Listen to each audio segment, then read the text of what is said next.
कल्पना कीजिए एक ऐसी सर्द और काली रात की जहां आसमान में कोई चांद नहीं है और दूर दूर तक सिर्फ खामोशी छाई है। अटलांटिक महासागर का बर्फीला पानी पूरी तरह से शांत है। दुनिया के सबसे आलीशान और विशाल जहाज के अंदर कुछ लोग गहरी नींद में सो रहे हैं और कुछ जश्न मनाने में मगन हैं। उन्हें लगता है कि वो एक ऐसे तैरते हुए सुरक्षित महल में हैं जो कभी डूब ही नहीं सकता। लेकिन उन्हें इस बात का जरा भी अंदाजा नहीं है कि उस घने अंधेरे में एक बेहद विशाल मौत का पहाड़ उनका इंतजार कर रहा है। महज कुछ ही घंटों के भीतर इस जहाज पर सवार 1500 से ज्यादा लोग एक ऐसी दर्दनाक मौत मरने वाले हैं जिसकी गूंज आज भी समंदर की गहराइयों में सुनाई देती है। ये कोई अचानक हुआ हादसा नहीं था। ये इंसान के घमंड, लालच और कुछ बेहद छोटी लेकिन जानलेवा गलतियों का एक खौफनाक नतीजा था। 10 अप्रैल 1912 को जब ये जहाज इंग्लैंड के साउथहैम्पटन से अपनी पहली यात्रा के लिए निकला तो इसे देखने के लिए लाखों लोगों की भीड़ उमड़ पड़ी थी। ये कोई आम जहाज नहीं था, बल्कि ये एक इंसान की बनाई हुई वो मशीन थी जिसे अनसिंकेबल कहा जाता था।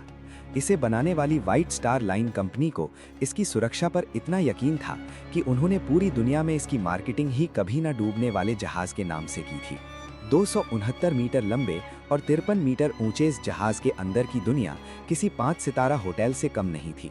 इसमें स्विमिंग पूल, जिम, शानदार रेस्टोरेंट और टर्किश बाथ जैसी हर लग्जरी मौजूद थी। जहाज के निचले हिस्से को 16 अलग अलग वाटर टाइट कंपार्टमेंट्स में बांटा गया था और इसमें डबल बॉटम हल का इस्तेमाल किया गया था। कंपनी का दावा था कि अगर इसके 4 कंपार्टमेंट्स में पानी भर भी जाए तब भी ये जहाज आराम से तैरता रहेगा। लेकिन कुदरत के आगे इंसान का ये गुरूर बहुत जल्द चकनाचूर होने वाला था। इस सफर पर जहाज के साथ उसे बनाने वाली कंपनी के मालिक जोसेफ ब्रूस इसमें भी मौजूद थे। कंपनी चाहती थी कि ये जहाज अपने पहले ही सफर में एक रिकॉर्ड बनाए और महज 6 दिनों में न्यूयॉर्क पहुंच जाए ताकि दुनिया को इसकी रफ्तार का भी पता चले। यही लालच और जल्दबाजी इस जहाज की सबसे पहली गलती साबित हुई। 62 साल के कप्तान एडवर्ड स्मिथ एक बेहद अनुभवी कप्तान थे, लेकिन उन पर जहाज को पूरी रफ्तार से चलाने का भारी दबाव था। रास्ते में मौजूद दूसरे जहाज़ों ने वायरलेस रेडियो के जरिए कई बार इस बात की चेतावनी दी थी कि आगे समंदर में बर्फ के बड़े बड़े पहाड़ तैर रहे हैं। लेकिन जहाज के मालिक ब्रूस ने इन चेतावनियों को नजरअंदाज कर दिया, क्योंकि वो किसी भी कीमत पर जहाज की रफ्तार कम नहीं करना चाहते थे। यहाँ तक कि कप्तान को मिली एक आइस वार्निंग की पर्ची को ब्रूस ने अपनी जेब में रख लिया था ताकि बाकी क्रू को इसके बारे में पता न चले। जहाज अपनी 40 किलोमीटर प्रति घंटे की फुल स्पीड से मौत के मुंह की तरफ बढ़ता जा रहा था। लेकिन मौत की इस दास्तान में एक और ऐसा खौफनाक सच छिपा है जो किसी की भी रूह कंपा सकता है। जहाज के सफर पर निकलने से ठीक पहले एक बहुत छोटी सी घटना घटी थी जिसने आगे चलकर हजारों लोगों की जान ले ली। जहाज के क्रू में अचानक बदलाव किया गया और डेविड ब्लेयर नाम के एक ऑफिसर को ड्यूटी से हटा दिया गया। जाते जाते डेविड गलती से अपने लॉकर की चाबी अपनी जेब में ही रखकर ले गया। ये कोई मामूली चाबी नहीं थी। इसी लॉकर में वो इकलौती दूरबीन बंद थी जिससे जहाज के सबसे ऊंचे हिस्से पर बैठे पहरेदार दूर से ही किसी खतरे को देख सकते थे। अब आप सोचिए, दुनिया का सबसे महंगा जहाज समंदर के बीचों बीच अपनी फुल स्पीड से दौड़ रहा है। रात के अंधेरे में आसमान में चांद नहीं है और विजिबिलिटी ना के बराबर है, और जहाज के क्रोज नेस्ट पर बैठे पहरेदारों के पास दूर तक देखने के लिए कोई दूरबीन ही मौजूद नहीं है। कड़ाके की ठंड में हवाएं सीधे उनकी आंखों से टकरा रही थी, जिससे उनकी आंखों से आंसू निकल रहे थे और उन्हें अंधेरे में कुछ भी साफ दिखाई नहीं दे रहा था। तारीख थी 14 अप्रैल 1912। रात के 11:39 हो चुके थे। अचानक पहरेदार फ्रेडरिक फ्लीट को अंधेरे में अपने ठीक सामने एक विशाल परछाई नजर आई। ये एक आइसबर्ग था जो एक फुटबॉल के मैदान जितना बड़ा था।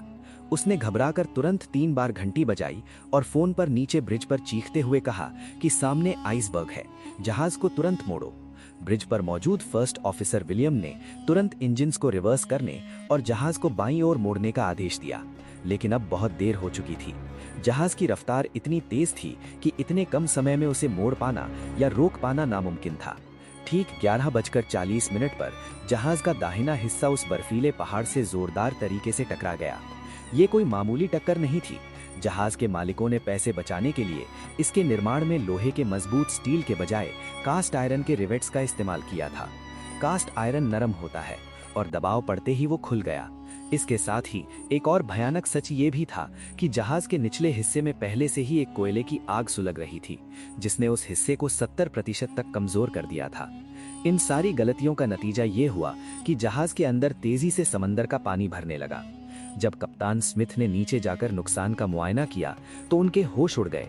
जहाज के 6 कंपार्टमेंट्स बुरी तरह क्षतिग्रस्त हो चुके थे और उनमें तेजी से पानी भर रहा था। वो जहाज जो 4 कंपार्टमेंट्स के डैमेज होने पर भी तैर सकता था, अब 6 कंपार्टमेंट्स टूटने की वजह से निश्चित रूप से डूबने वाला था। अनसिंकेबल जहाज का गुरूर टूट चुका था। रात के 12 बजे जहाज से इमरजेंसी डिस्ट्रेस सिग्नल भेजे जाने लगे और आसमान में मदद के लिए फ्लेयर्स छोड़े गए। कप्तान ने लाइफ बोट्स को नीचे उतारने का आदेश दिया और यहीं पर एक और जानलेवा गलती सामने आई। जहाज को कभी न डूबने वाला मानकर इसमें सिर्फ 20 लाइफ बोट्स ही रखी गई थीं। इन गिनी चुनी कश्तियों में मुश्किल से 1200 लोग आ सकते थे, जबकि जहाज पर 2200 से ज्यादा लोग सवार थे। शुरुआत में जब कश्तियां उतारी गईं, तो अफरा तफरी में 65 लोगों की क्षमता वाली कश्ती में सिर्फ 28 लोगों को ही भेजा गया। बाकी आधी कश्ती खाली ही समंदर में उतार दी गई और इसमें भी अमीर लोगों को पहले बचने का मौका दिया गया। जहाज पर खौफ और मौत का मंजर छा गया था। लोग अपनी जान बचाने के लिए एक दूसरे से लड़ रहे थे, लेकिन इस दर्दनाक कहानी का सबसे खौफनाक हिस्सा अभी बाकी है। उस रात टाइटैनिक उस समंदर में अकेला नहीं था। वहां से महज 37 किलोमीटर की दूरी पर एक और जहाज मौजूद था, जिसका नाम था SS कैलिफोर्निया। ये जहाज इतनी करीब था कि टाइटैनिक के डेक से उसकी लाइटें साफ दिखाई दे रही थीं। टाइटैनिक के क्रू मेंबर्स लगातार आसमान में मदद के लिए रॉकेट्स और फ्लेयर्स छोड़ रहे थे। कैलिफोर्निया जहाज के क्रू ने उन फ्लेयर्स को देखा भी, लेकिन उनके कप्तान स्टैनली लॉर्ड ने ये कहकर मदद करने से इनकार कर दिया कि टाइटैनिक पर शायद अमीर लोग पार्टी कर रहे होंगे। कैलिफोर्निया जहाज का रेडियो भी रात होने की वजह से बंद कर दिया गया था, जिस कारण उन्हें टाइटैनिक का कोई इमरजेंसी संदेश नहीं मिला। अगर वो जहाज चाहता तो उस रात डूबने वाले हर एक इंसान की जान बचाई जा सकती थी, लेकिन वो मदद कभी नहीं आई। एक दूसरा जहाज कारपेथिया टाइटैनिक की मदद के लिए अपनी पूरी रफ्तार से आ रहा था, लेकिन वो 107 किलोमीटर दूर था और उसे पहुंचने में 4 घंटे लगने वाले थे। जैसे जैसे समय बीत रहा था, टाइटैनिक का आगे का हिस्सा समंदर में धंसता जा रहा था। जहाज का पिछला हिस्सा हवा में ऊपर उठने लगा था। रात के 2 बज चुके थे। -2 डिग्री सेल्सियस के उस जमे हुए पानी में कूदने का मतलब था हाइपोथर्मिया से कुछ ही मिनटों में दर्दनाक मौत। जहाज पर मौजूद रेडियो ऑपरेटर्स आखिरी दम तक अपनी जान की परवाह किए बिना लोगों को बचाने के लिए डिस्ट्रेस सिग्नल भेज रहे थे, लेकिन कुदरत के आगे अब किसी का कोई जोर नहीं था। 2:18 पर जहाज की सारी रोशनियां बुझ गईं और हर तरफ खौफनाक अंधेरा छा गया, और फिर एक जोरदार भयानक आवाज के साथ टाइटैनिक बीच में से 2 हिस्सों में टूट गया। रात के 2:20 पर दुनिया का सबसे आलीशान जहाज, जिसे कभी न डूबने वाला कहा गया था, समंदर की काली गहराइयों में हमेशा के लिए दफन हो गया। 1500 बेगुनाह लोग उस बर्फीले समंदर में डूब गए। जो लोग तैरना जानते थे, उन्हें उस समंदर के उस जमा देने वाले पानी ने तड़पा तड़पा कर मार डाला। कप्तान एडवर्ड स्मिथ आखिरी सांस तक अपने जहाज पर ही डटे रहे और उसी के साथ डूब गए। ये हादसा सिर्फ एक बर्फ के पहाड़ से टकराने का नहीं था। ये अंधकार में डूबे इंसानी घमंड, पैसे के लालच, एक बंद लॉकर की चाबी, घटिया लोहे के इस्तेमाल और उस बंद पड़े रेडियो की कहानी है जिसने हजारों लोगों को मौत की नींद सुला दिया। 70 सालों तक इस जहाज का मलबा समंदर की गहराइयों में एक अनसुलझा रहस्य बना रहा, जब तक कि सितंबर 1985 में इसे खोज नहीं लिया गया।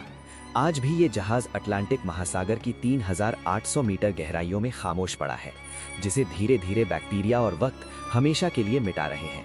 इंसान ने समंदर पर राज करने के लिए एक ऐसा महल बनाया था जिसे वो अजेय मानता था, लेकिन समंदर ने बिना कोई शोर किए उसे अपनी गहराइयों में निगल लिया। प्रकृति ने उस रात पूरी दुनिया को ये खौफनाक सबक सिखाया कि उसके सामने इंसान का कोई भी गुरूर कभी अनसिंकेबल नहीं हो सकता।